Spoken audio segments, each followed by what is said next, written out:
ဒီမှာအလှရှိတာလားဘိုက်တော်တော်စာနေလို့ပါ အလှမရှိဘူးအဖိုးဟိုဘက်ကိုသွား ကျုပ်ဝင်စားလို့ရလားဗျကျုပ်မစားရသေးဘူး မရဘူး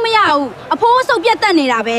သူတို့ကြတော့စားနေတောက်နေလိုက်ကြတာငါကြတော့တယောက်မှခေါ်ကြွေးမဲ့သူတော့မရှိဘူးဘိုက်စားလိုက်တာ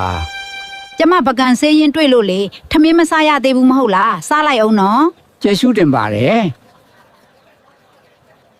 ငါကြော်လေးနဲ့အားလုံးပဲလာစားကြပါအောင် လောက်ပါ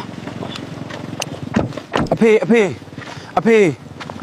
ဘလို့ပြလို့ဒီမှာထမင်းစားနေတာလဲ ဥက္ကဋ္ဌကြီး